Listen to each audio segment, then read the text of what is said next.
and welcome to After the 80 Local Edition. I'm your host, Terry Pascoe, and on today's show we'll review round 15 of Rugby League Ipswich, catch up with Fassifern's coach, Daniel Roos, and take a look at this weekend's fixtures. Now, joining me each and every week, Anthony Breeze, welcome. Yeah, no, it's good to be here again. We've seen some great games on the weekend. The ladders are starting to tie up in all the divisions as we get the run into the grand finals. So, well, one man that's definitely happy with how the ladder's looking at the moment is Fassifern's coach, Daniel Roos. Yeah, welcome. Thank you for the invite. All right, now, if you'd like to join the discussion, you can find us on Facebook. Just go to Phoenix Media Hub, like the page, and keep up to date with everything after the 80. Now, Daniel, I'm sure you're very happy with being the clear ladder leaders. Yeah, extremely happy with the way the guys are playing this year, and as long as we can keep improving, coming up into the finals, we're on track. I guess it's not as easy as that, is it? Because as we mentioned just before, that one loss, you could still be back tied up with Swifts. Yeah, no, it's still very tight at the top of the ladder. One loss and we're back equal in first. So our goal is to finish in the top two. So we've got to keep going. You've had a couple of runs this year there in A grade and reserve grade. There, you're going to keep doing that for the rest of the year. Are you the backup if injuries occur? No, I'm out. Got an injury in the last game against Brothers, and it just doesn't seem to be improving. So I think my boots are gone. All right. You're a school teacher. Yep. Is it primary or high? High school. High school. So you're enjoying your 2 weeks off? Yeah, looking forward to it. Just get to spend time with the kids and have a bit of fun. You lost the first 3 games of the year, but now you're obviously on a run of 10 games there. How do you keep the boys focused that obviously winning culture, basically? It's difficult. It's the mental attitude to get them up every week. You can't expect players to play their best every single week. So hopefully when some player has a bad game, the rest pick it up and pick up the slack, and that seems to be happening for us this year. And it looks like that you've got the team, fully committed, and they're buying into what you're trying to do. Is that very pleasing as a coach? Yeah, it's always pleasing when things start to come together. Our structure is starting to work for us, and before we had the bye, it was starting to really pay dividends for us on the scoreboard. But then once the bye occurred, we had 2 weeks off in a row. We're a bit rusty against Goodness, so we've got to go back and work on that. So obviously you've had a lot of players in form. Who has really caught your eye this year? Forwards and backs. A couple of players that we didn't have last year. Kinney Navusu, I think his name is. He is actually a winger, but I've got him playing at lock, and he's improving every week. Junior's gone to another level from last year. Everyone's sort of stepped up to a different level, especially defensively. Our defence has been probably our asset all year. Now, finals are rapidly approaching. Who's probably the one team you're worried about that you got in the back of your mind, like, oh? I think Swifts, Norse and Brothers, on any day, if they all turn up with the right attitude and you have an off day, I think that team will win the game. So obviously on probably a bit more of a sour note there, you lost Mitchell Range for the year there with a serious injury after a serious injury to Paul Jackwitz earlier in the year. Obviously the depth in the club will cover them too, but what did Range actually do? He got small fractures in C1 and C7 and compressed his C5 and C6. So he's in a neck brace for about 6 weeks and unable to work for about 12 weeks, I think he was saying the other night. So that's neck injury, so he's, Yeah, so he's in a neck brace. Neck brace, has that affected too much of his walking and all that, or is he able to still Oh, no, he's very lucky. No serious damage, so no operations needed. So he's walking around. He was walking around after the game and all that, so he's just a bit annoyed he doesn't get to play the rest of the season. Oh, obviously, yeah. We were talking also earlier on the statewide show how important it is to have a goal kicker that is a genuine goal kicker, and you've probably got the best in the league in Aaron Adcock. He adds a lot, doesn't he? Yeah, no, he's normally kicking around 80%. Start of the year, I think it was round 6 before he actually missed a shot at goal. So it's always an asset knowing that if he's scoring the corner, there's a good chance he's going to convert it. All right, well, let's have a look at round 15. It has finished over the weekend, and we'll have a look at some of the results. We'll start off with the under-19s. Bombers, a few surprises here. Probably something, Daniel, you're probably not too pleased to see, a loss to Goodna. No, we've got about 4 players out suspended at the moment. 3 of them come back for this weekend, and they're probably our key players, so that should make a difference for the under-19 side.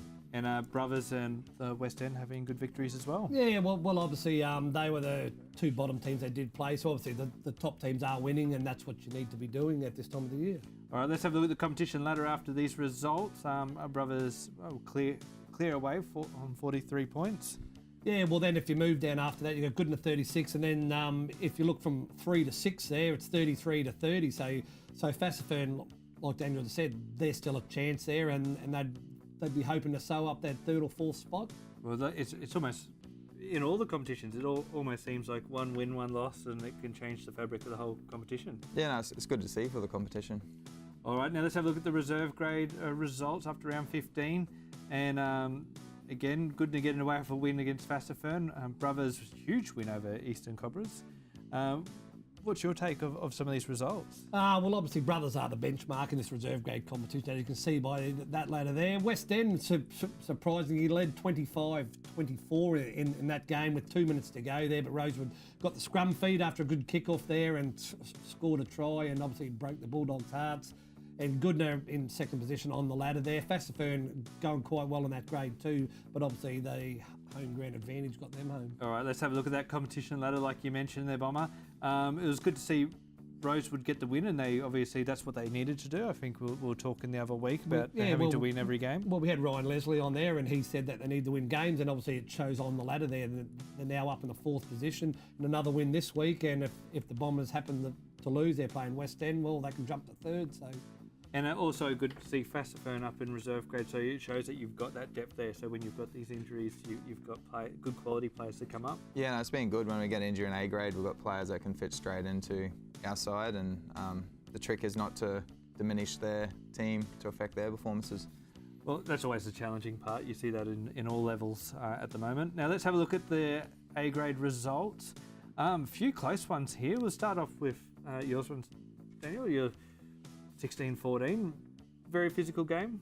Oh, very physical. A few of our players were still sore last night. I'd say 3/4 of the team. So there was big hits and hard running for 80 minutes. I guess did you notice that this might have been a reflection on obviously Goodna losing their points, so they were trying to take it out on the park?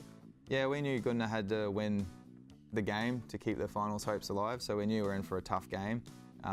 How tough, I wasn't expecting to be as tough as probably what it was. Yeah, like I was down there. It's probably the game of the year so far. Both teams just basically bashed each other there. We didn't get any points the first 25 minutes. Then Goodna got on the board, Fass got on the board. They went in, what was the score? 10-6 at half time. A little bit of poor discipline from Fassifern there at stages there. Got them up the field.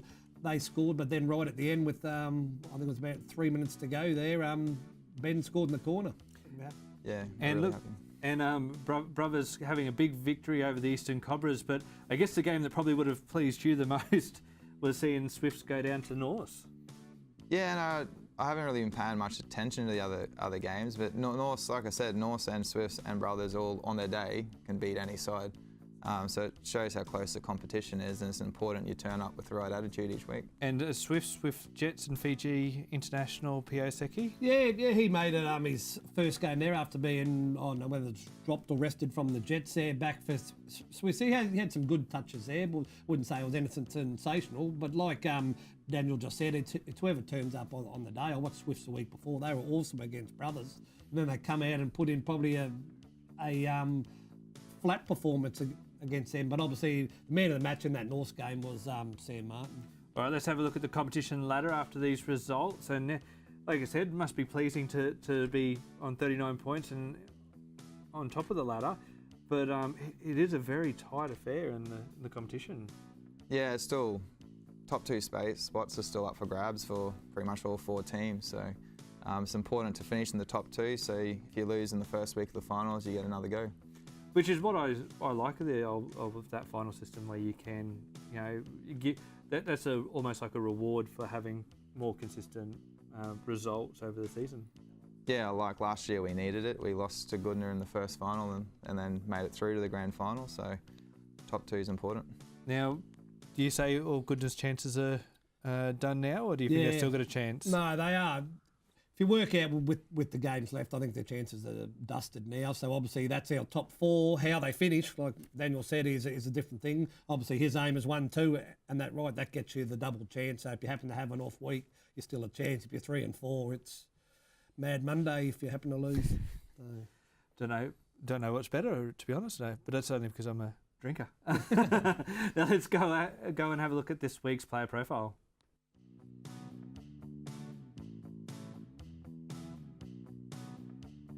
Hi, my name's Zack Marshall. I'm 23 and I play for the Fassifern Bombers.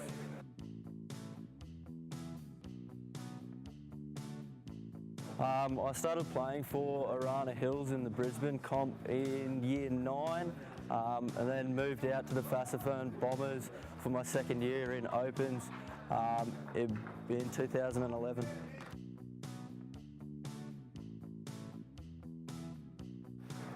It was tough, physical, very quick, and yeah, just coming away with the win was probably the best thing for us.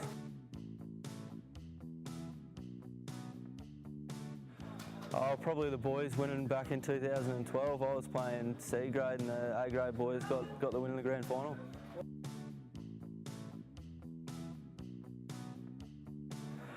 All these boys that come over from different countries, definitely, they come over here to do a job, and yeah, they definitely do it for us.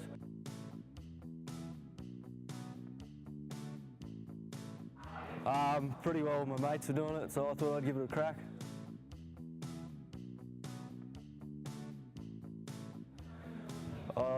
Learn how to tackle before you do anything else.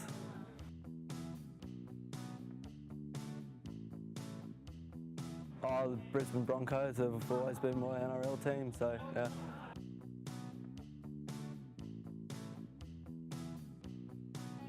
Probably Sledgy, I'd say. He's killing it out there in the wing. He's quick, and yeah, you wouldn't expect it from him.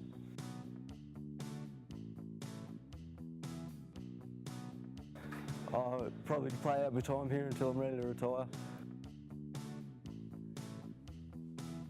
Thank you to Zack Marshall there from Fassifern. I'm sure he'd be pleased that you nominated him for that one. Yeah, no, he didn't know. I put him on the spot last night, so he'll enjoy that. I was going to say, it's still a crowd favourite. We get plenty of comments on Facebook from it, Bomber. Yeah, well, whichever club we do put up there, that club seems to get on board there, and obviously the player cops a bit of stick. So that's what we like. Now let's have a look at this weekend's round 16 games. A few vital ones here, would you say? Yeah, well, obviously we said about Rosewood in the reserve grade. They play the top team, so they'll be hoping for a big win there. Obviously the Goodna Swifts game, that's going to be a tough game for both teams there. It's obviously who turns up for Goodna there. Obviously Fassifern should win over West End there. And the Cobras playing at home always play well at home, and after last week's poor performance there, I'm sure they'll be looking to defeat North. Daniel, is there ever such a thing as an easy game? Like on paper, we could say West End you should get the victory, but do you still have to prepare for a solid hard game? Still have to prepare, and like I said, if we rock up with the wrong attitude, we can lose that game. And how do you, I guess, bring the boys up for that? Like, how do you say, don't switch off, still obviously complete your sets and... It's just picking the things you need to improve on and having that as the goal for the game, and just telling the guys this is what we're aiming for this game, we've got to improve on it, and then just remind them of the big picture, and that normally works but doesn't always work. Now, we see each week that there's a Saturday and Sunday games. Is there any preference as a coach if you play on a Saturday or Sunday? For me as a coach, doesn't really bother me. If I'm playing, Saturday games are probably better because you've got more time to recover before training on Tuesday. Good way of thinking of it. All right, Bomber, which games piqued your interest? Well, I'll be going to 2 games there. I'll probably go to the Eastern Cobras North game, and then I might get out to the Swifts game and the Goodna game on the weekend, but you never know. My mind could change before then, but I'll be definitely going to one game Saturday and one Sunday. So. Well, look, I like the feel-good story. I hope the Rosewood get up with another win and keep their season chugging along. Yeah, no, it'll be good for the competition. All right, well, that's all the time we have for After the 80 local edition this week. Thanks for coming on to the show, Daniel. No worries. And also, as per usual, Bomber, thank you very much for your hard work. No, it's always good to be here, good to get the local on the coverage and with the results and the ladders. Happy to do it. Awesome. All right, well, for more updates, make sure you head to our Facebook page. Go to Phoenix Media Hub. I'm Terry Pascoe. Thanks for watching.